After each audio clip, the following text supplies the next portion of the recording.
Assalamualaikum warahmatullahi wabarakatuh.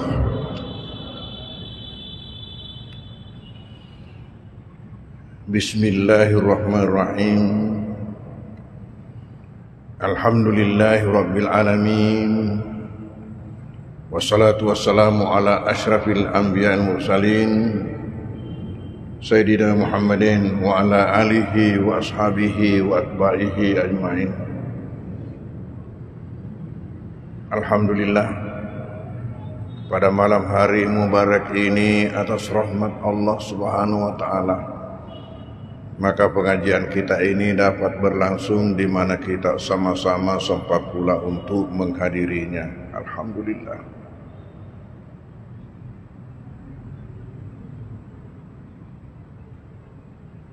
Malam ini sudah masuk malam ke-17 daripada bulan Safar.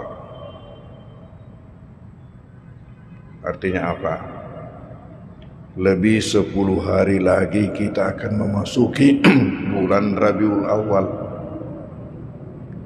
bulan di mana baginda Rasulullah sallallahu alaihi wasallam dilahirkan.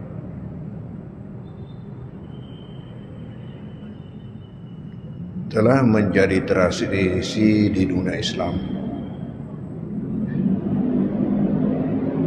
manakala tiba bulan Rabiul Awal, dengan melaksanakan kegiatan-kegiatan yang berkaitan dengan baginda Rasulullah, terutama berkaitan dengan maulid beliau.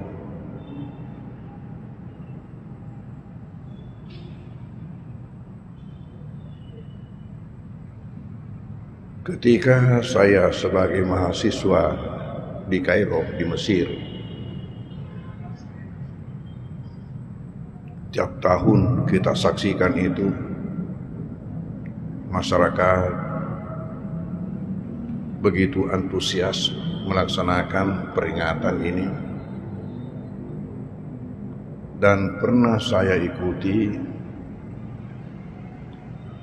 peringatan maulid yang dilaksanakan oleh majelis tertinggi urusan Islam di Kairo, namanya Al-Majlisul A'la Lisyu'unil Islamiyah.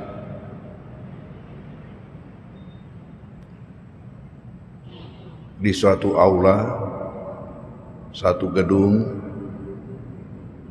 di mana yang membawakan hikmah malam itu, acaranya malam hari, adalah Syekh Abdul Halim Mahmud, Syekhul Azhar.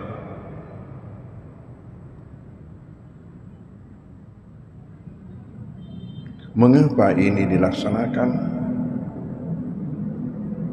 Setidak-tidaknya sebagai tanda kecintaan kepada baginda.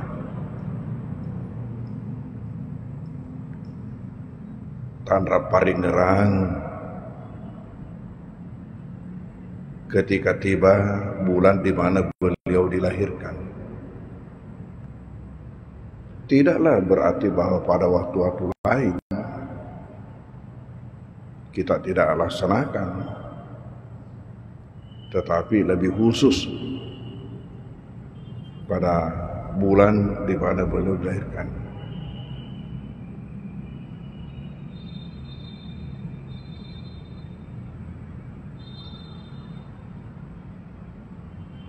Ada kelompok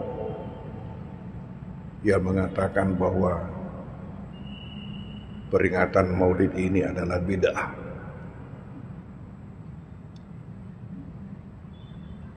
Dengan alasan tidak pernah dilakukan oleh baginda. Demikian juga oleh sahabat-sahabat dan seterusnya. Nanti di belakang. Sementara pola pikir daripada saudara kita ini ialah,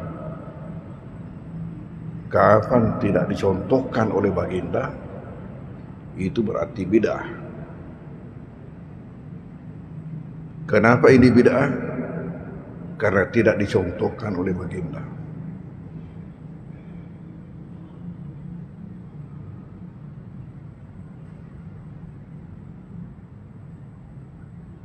Syekhul Azhar Imam Saltut yang sebelum Syekh Abdul Halim Mahmud menulis dalam kitabnya Min Taujihatil Islam mengatakan bahwa itu pada awal-awal Islam umat belum merasa butuh untuk melaksanakan itu karena kedekatan mereka dengan baginda. Pada waktu baginda Rasulullah masih ada, buat apa dilaksanakan? Segala sesuatunya dikembalikan kepada baginda. Demikian juga pada waktu sahabat, masa sahabat, mereka masih sangat dekat, sehingga belum merasa perlu untuk melaksanakan hal itu. Tetapi semakin lama,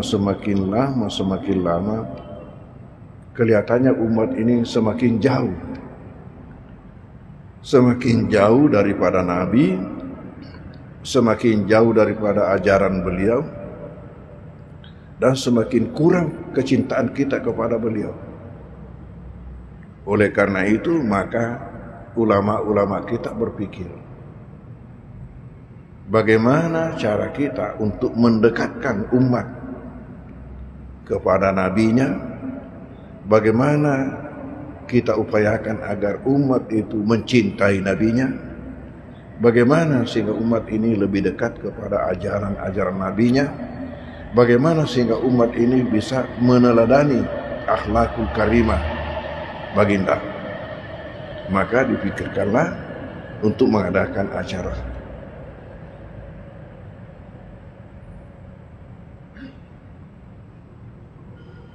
Apa yang dikatakan peringatan Maulid sekarang ini tidak lepas daripada suatu bentuk tabligh akbar.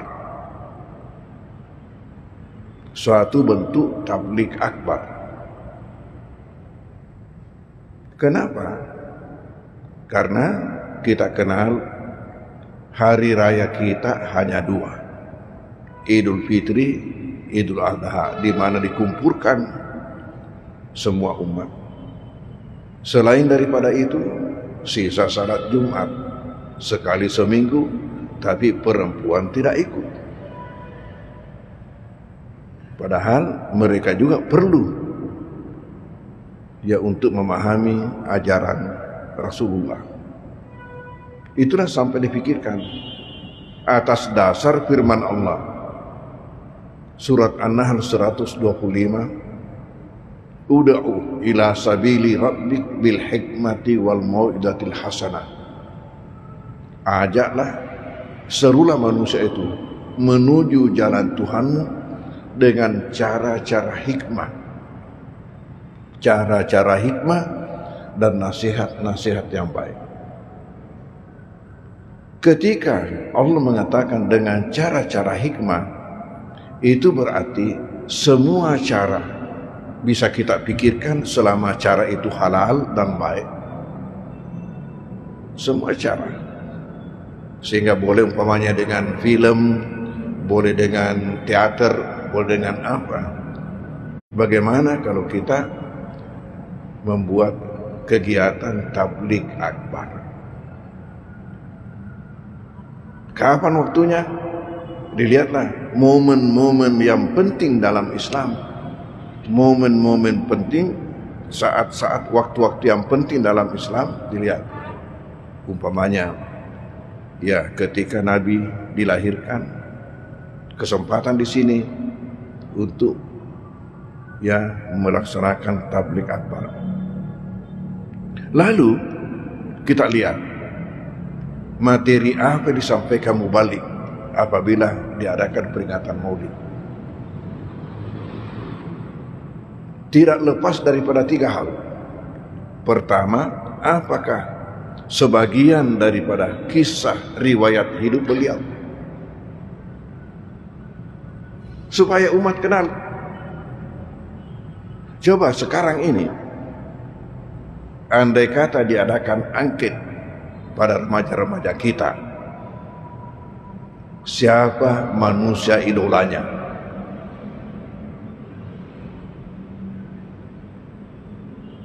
Angket, tanya satu-satu, didata remaja-remaja kita itu, siapa manusia idolanya? Barangkali yang ditulis Ronaldo, Messi, dan selainnya. Dan mungkin tidak ada yang menulis Nabi Muhammad. Mengapa? Karena tidak kenal. Bayangkan, tidak ada pelajaran sejarah Islam dalam sekolah kita. Bagaimana bisa kenal nabinya? Kalau memang bukan kita putar otak.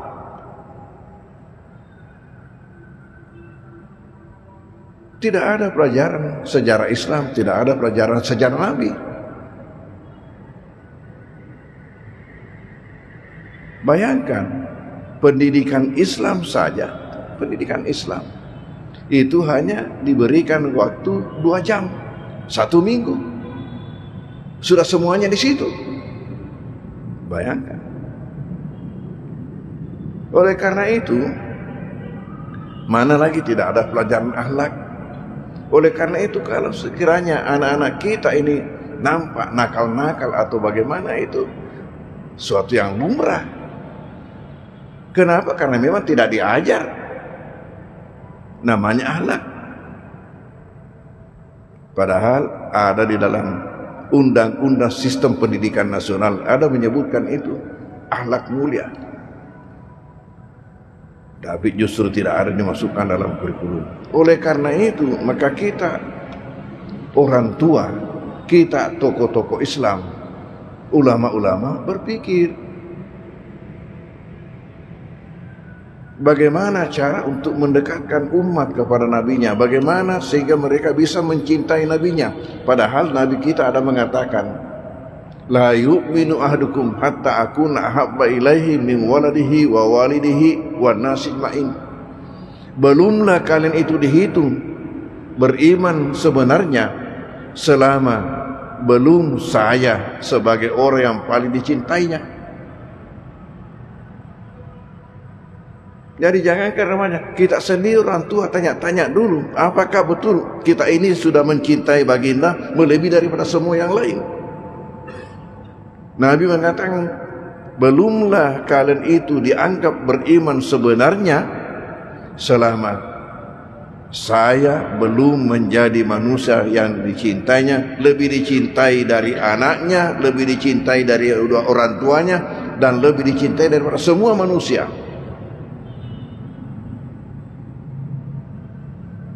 Nah, mungkin kalau pengantin baru lebih cinta kepada istrinya daripada kepada Nabi Muhammad. Coba, bisa-bisa juga ada pengantin lama. Nah, ini sudah bukan lagi musibah kalau begitu. Itu namanya musabakah. Jadi ini tantangan. Tantangan. Ada kitab yang saya miliki, di situ disebutkan ada 10 kewajiban kita umat kepada Nabi. Ada 10 kewajiban kita. Salah satunya mencintainya. Jadi ini peringatan mulia adalah suatu upaya mendekatkan umat kepada Nabi supaya mereka bisa cinta. Apakah riwayat hidupnya? Yang kedua, ialah apakah dengan akhlaknya yang mulia untuk menjadi teladan? Yang ketiga, ataukah dengan ajaran-ajaran beliau yang dianggap relevan? Barangkali satu contoh khutbah yang saya angkat tadi, itu adalah ajaran beliau yang dianggap relevan sekarang, sangat relevan sekarang. Itu jadi pegangan kita sebagai umat. Anda kepala daerah, Anda bupati, Anda gubernur, Tapi berapa tahun? Tapi namanya umat selama hayat di kandung badan. Kecuali kalau Anda murtad. Kalau tidak murtad, maka sebagai umat Anda adalah selama hayat di kandung badan. Ini pedoman kita.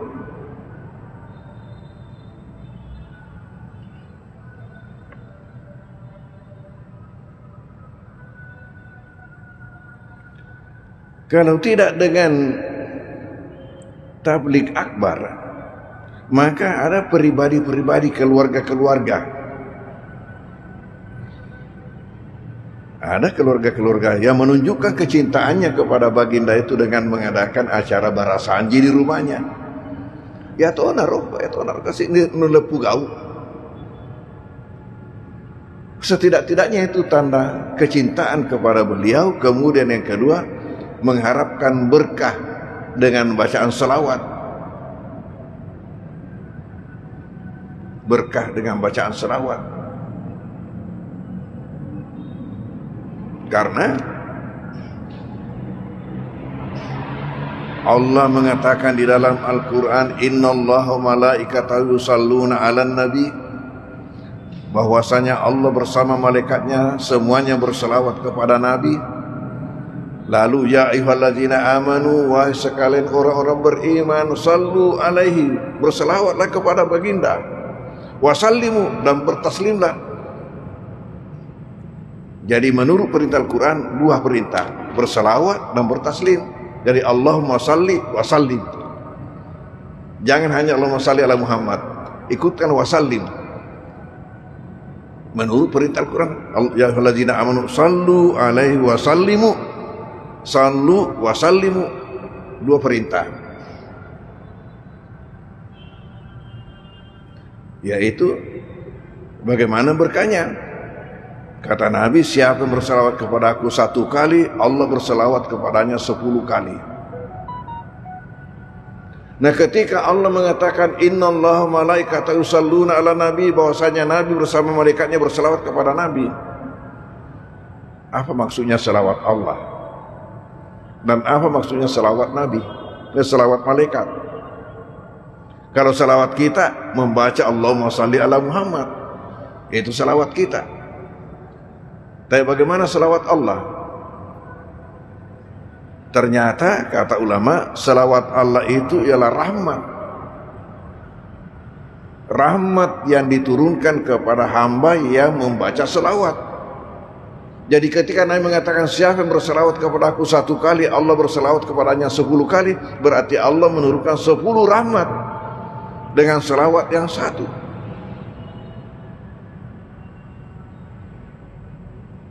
Barakat naro selawatnya.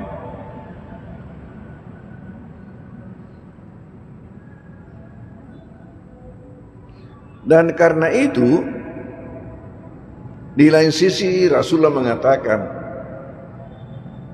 al-bakhilu man idza dzukirtu indahu lam yusalli alayya. Elok komiseng itu seke. Mau kenali siapa orang bakhil itu? Yang kita tahu orang bakhil itu ialah orang yang memiliki banyak lalu tidak mau memberikan sedikit pun kepada saudaranya. Seke nah ya. Kikiri gelang. Memiliki banyak tapi tidak mau memberikan walaupun sedikit kepada saudaranya. Itu yang kita kenal orang bakhil. Tetapi kata Nabi, kalau mau tahu yang bakhil sebenarnya itu ialah orang yang mendengar namaku disebut di depannya, lalu ia tidak membaca selawat kepada aku. Kenapa? Karena ia berarti menolak 10 rahmat dari Allah. Menolak rahmat yang disiapkan Allah kepadanya. Andai kata ia membaca selawat ketika mendengar nama Nabi disebut. Kalau kita tahu bahwa orang bakhil itulah orang yang memiliki sesuatu yang banyak lalu tidak mau menyerahkan walaupun sedikit kepada saudaranya, maka bakhilnya ini bukan bakhil kepada orang lain, tapi bakhil kepada dirinya sendiri. Nah, ya tunggu nama tu kata sekir, nasab alena nasekir. Itu kata Rasulullah.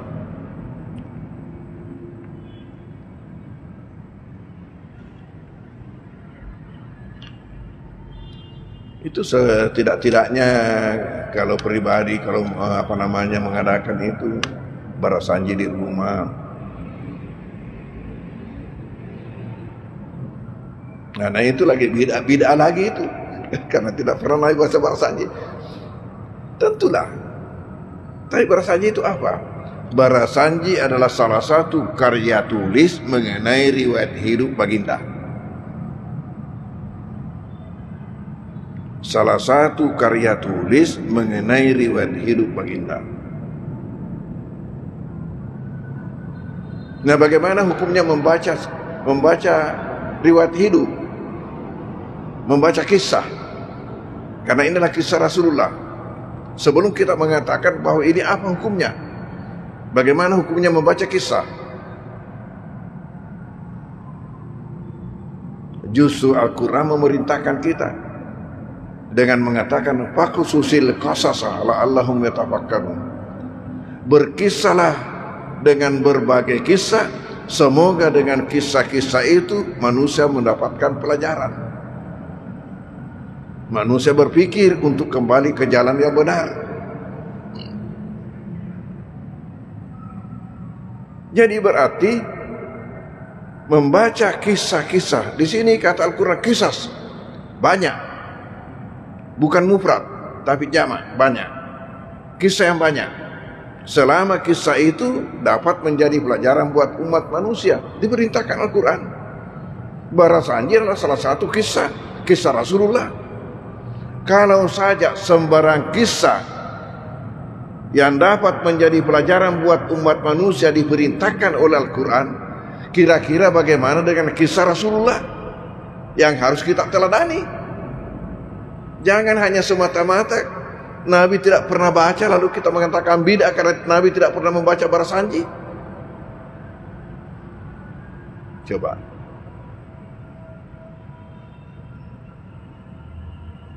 Kita lihat dulu apa itu barasanji. Barasanji salah satu kisah Rasulullah. Sementara Al-Quran bukan hanya itu. Semua kisah yang dapat menjadi pelajaran buat umat manusia agar mereka berpikir untuk kembali ke jalan yang benar, itu diperintahkan Al-Quran. Kalau saja sembarang kisah yang dapat menjadi pelajaran buat umat manusia diperintahkan Al-Quran, bagaimana dengan kisah Rasulullah? Kumakarasi agato betuanan apa dek tunai sengi. Itu tanda cinta. Kenapa tanda cinta? Karena dia tidak tahu artinya, mau juga dia baca padahal dia sudah tidak tahu. Tanda cinta. Tentu lebih bagus lagi kalau diketahui. Maka sebaiknya kalau kita ada yang baca barasanji di rumah itu, ada salah satu pasalnya yang diterjemahkan. Kalau umpamanya kepanjangan, kalau diterjemahkan semuanya, adalah salah satu pasalnya yang diterjemahkan supaya lebih mantap. Supaya lebih mantap.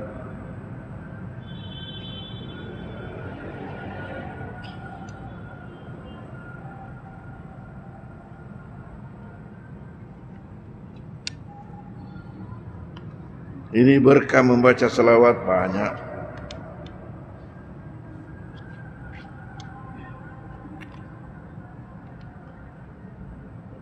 Di antaranya, ini perlu kita amalkan. Man shalla alayya hina yusbihu asyara wa hina yumsihu asyara adrakatu syafaati yaumil qiyamah. Siapa yang berselawat kepadaku 10 kali pada waktu pagi dan 10 kali pada waktu petang, ia akan mendapatkan syafaatku nanti di hari kemudian.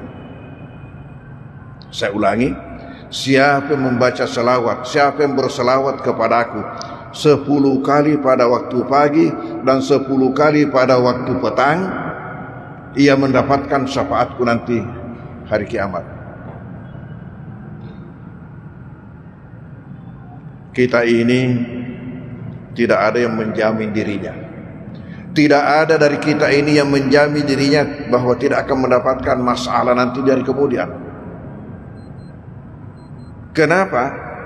Karena mungkin ada sesuatu Dosa kita anggap dosa kecil, ternyata besar di sisi Allah. Ya namanya burangi masalah. Dan ketika kita mendapatkan masalah, pasti kita memerlukan pertolongan. Siapa yang bisa menolong? Rasulullah dengan syafaatnya. Makanya kita butuh syafaat. Kita harus siapkan. Ternyata ini ada satu hal yang mudah untuk kita dapatkan syafaat baginda.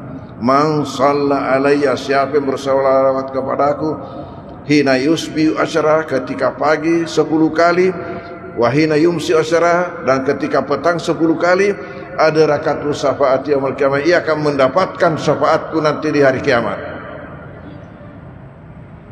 Lalu sekarang, mana ini masuk pagi dan mana ini masuk petang?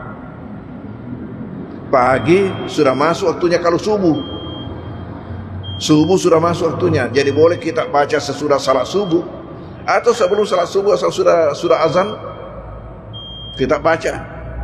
Kita salat sunat subuh, boleh sesudahnya itu kita baca 10 kali, atau sesudah salat subuh, atau paginya sesudah salat duha. Kalau saya di Al-Markas tadi subuh, saya pimpin jamaah sesudah salat duha, itu 10 kali. Dan petang sesudah salat asar atau sesudah salat maghrib. Jadi sempat sesudah salat asar atau waktu asar, sesudah salat sunat asarnya, kalau belum qamat masih ada waktu, bisa juga. Atau kalau lepas itu sesudah salat maghrib 10 kali. Demi untuk mendapatkan syafaat baginda. Nabi mengatakan ini.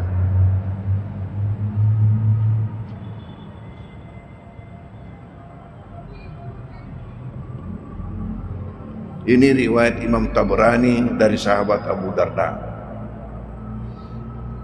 Bagaimana keutamaannya? Dibaca 100 kali tiap hari, tambah lagi, luar biasa keutamaannya. Tapi nantilah Jumat depan kita lanjutkan. Wallahu a'lam bishawab. Bismillahirrahmanirrahim. Wassallallahu ala sayyidina Muhammadin wa alihi wasallam. Allahumma anfa'na bima 'allamtana wa 'allimna ma yanfa'una warzuqna ilman yanfa'una. Allahumma ij'alna minal ladzina yastami'una al-qawla fayattabi'una ahsana. Allahumma arinal haqqo haqqan warzuqna ittiba'ahu dan batila batilan warzuqna. Wa sallallahu ala sayyidina Muhammadin wa alihi wasallam. Walhamdulillahi al-Fatihah. A'udzubillahi minasyaitonir rajim. Bismillahirrahmanirrahim. Alhamdulillahirabbil arrahmanirrahim. Maliki yaumiddin. Iyyaka na'budu wa iyyaka nasta'in. Shiratal mustaqim. Shiratal ladzina an'amta 'alaihim ghairil maghdubi 'alaihim waladdallin. Amin. Wassalamualaikum warahmatullahi wabarakatuh.